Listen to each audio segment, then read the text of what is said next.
Iran has said that it will not be sending a delegation to participate in the second round of high-stakes peace talks with the United States, which was set to take place in the Pakistani capital Islamabad on Monday. It comes after the U.S. military announced on Sunday that it had seized an Iranian-flagged commercial vessel attempting to evade the U.S. naval blockade of Iranian ports. The seizure was the first by the U.S. Navy since the blockade was instated last week, and comes in response to Iran's closing of the strategic Strait of Hormuz, which has sent global energy prices soaring. Iran vowed a swift response to the U.S. development, which it called a violation of the ceasefire and an act of piracy. Earlier, Tehran's chief negotiator, Parliamentary Speaker Mohammad Bagher Qalibaf, detailed that several sticking points persist with the U.S., which would prevent a deal from being struck.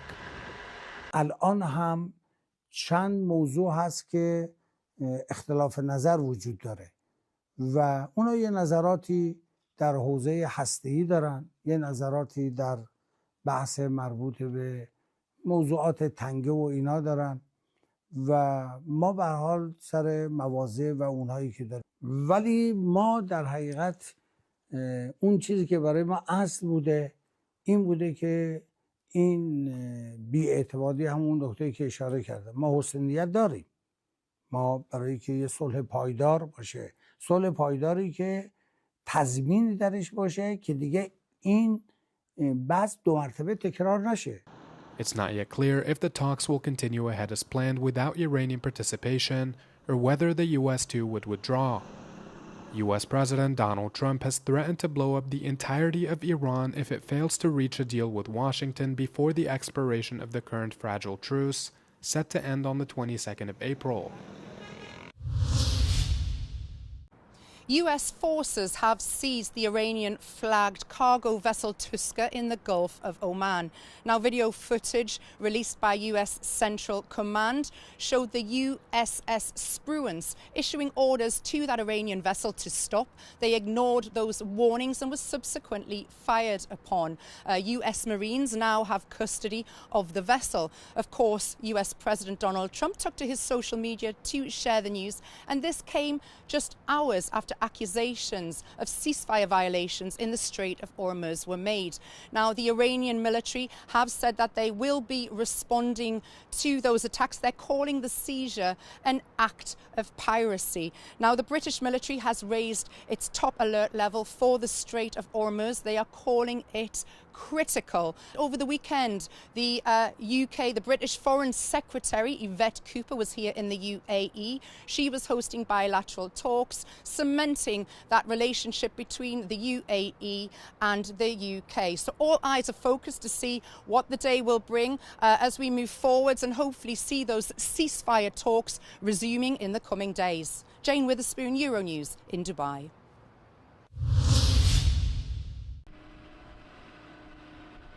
Cyprus is upgrading two key military installations with US funding to reinforce its role as a humanitarian safe haven for evacuees from conflicts in the Middle East, officials said. The Andreas Papandreou Air Base in Paphos will be expanded to include a new parking apron capable of accommodating dozens of heavy-lift military transport aircraft. Έχει υλοποιηθεί και έχει καταγραφτεί ένα χωροταξικό σχέδιο το οποίο έχει χρηματοδοτήσει η αμερικανική πλευρά ύψους $500,000. Προχωρούμε στην προμελέτη και στη μελέτη η οποία θα κοστολογήσει το όλο πρόγραμμα που είναι αρκετά εκατομμύρια ευρώ με στόχο η έναρξη των εργασιών να είναι εντός του 2027. The Evangelos Florakis Naval Base will receive a new US European Command-funded heliport capable of accommodating large Chinook transport helicopters to airlift evacuees from conflict zones.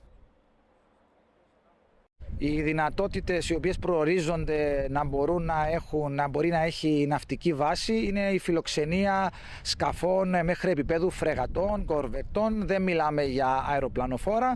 Είναι πλοία τα οποία παρέχουν ασφάλεια, ευρύν ασφάλεια και αεράμινα στις περιοχές όπου εκτελούνται τέτοιου είδους επιχειρήσεις εκκένωσης αμάχων. Construction of the facilities is expected to start in 2027.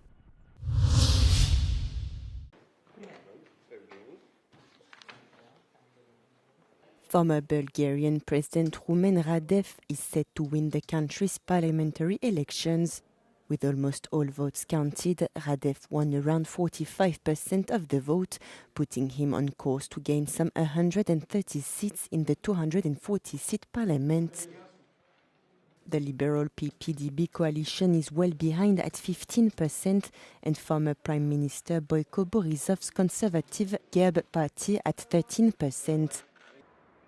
This was Bulgaria's 8th election in the last 5 years. Radev ran on a pledge to fight corruption after an anti-graft movement triggered a long political crisis. He stepped down from the presidency in January to lead the movement and has promised to dismantle what he calls an oligarchic system. In terms of EU policy, Radev opposes sending arms to Ukraine, seeking closer ties with the Kremlin.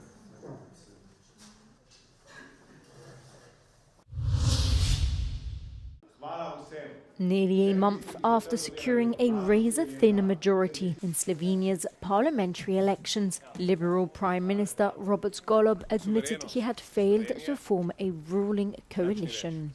His announcement opens the door for Conservative runner-up Janez Janša to seek to form a coalition. Golob's party won 29 seats in last month's election, while the Conservatives of three-time Premier Janša got 28 seats in the 90-seat parliament. Golob told reporters after meeting with President Natasa Pirc-Musa that he is looking forward to working with the opposition, adding that he had not found a partner among centre-right parties for a governing coalition. Janša reiterated he was not in a rush to form a government while seeking to do what is the most ideal for the country, together with his Slovenian Democratic Party. If the candidate fails to win a majority, parties have 10 days to put forward a new one. Canadian Prime Minister Mark Carney said in a video address released on Sunday that his country's strong economic ties to the United States were once a strength but are now a weakness that must be corrected. In the 10-minute address, Carney spoke about his government's effort to strengthen the Canadian economy by attracting new investments and signing trade deals with other countries. The world is more dangerous and divided, Carney said. The US has fundamentally changed its approach to trade. Many of our former strengths, based on our close ties to America, have become weaknesses that must be corrected. In his address, Carney said he wants to attract new investments to Canada, double the size of clean energy capacity and reduce trade barriers within the country. He also emphasized Canada's increased defense spending, tax reductions, and efforts to make housing more affordable. At least 3 people have been killed in another US military strike on a boat accused of ferrying drugs in the Caribbean Sea on Sunday. Authorities say the strikes are part of a campaign by the Trump administration to crack down on the smuggling of drugs into the United States. In the past week alone, strikes have killed at least 12 people. The blowing up of alleged drug trafficking vessels in Latin American waters has persisted since early September and has killed at least 181 people. The US military has yet to provide any definitive evidence that the vessels targeted were indeed carrying drugs. Other strikes have taken place in the Eastern Pacific Ocean as well. International legal experts and right groups have criticized the attacks, saying they violate international law as they have mostly occurred in international waters and apparently target civilians who pose no threat to the US.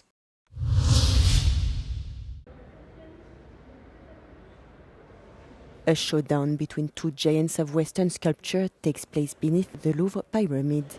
200 works, including marbles, bronzes, plaster casts, terracottas, and numerous drawings by Michelangelo and Rodin, separated by 3.5 centuries, are on display at the famous Parisian Museum through the 20th of July. The exhibition aims to compare the art of these 2 geniuses through their shared central theme, the living body. Le style de Michel-Ange est vraiment un style de la Renaissance, initiateur du maniérisme. En ce sens, son style est assez différent de celui de Rodin, qui, lui aussi, à son époque, a vraiment bouleversé les codes de la sculpture. On sort d'un siècle où la sculpture a oscillé entre un très fort tribut au classicisme, avec donc là, de nouveau, un regard renouvelé sur l'Antiquité, une forte inspiration de l'Antiquité, et en même temps également tout l'apport du romantisme. To extend this physical encounter, the Louvre Museum also hosted 2 dance performances inspired by the paintings and sculptures of the 2 artists and performed by dancers from the Paris Opera.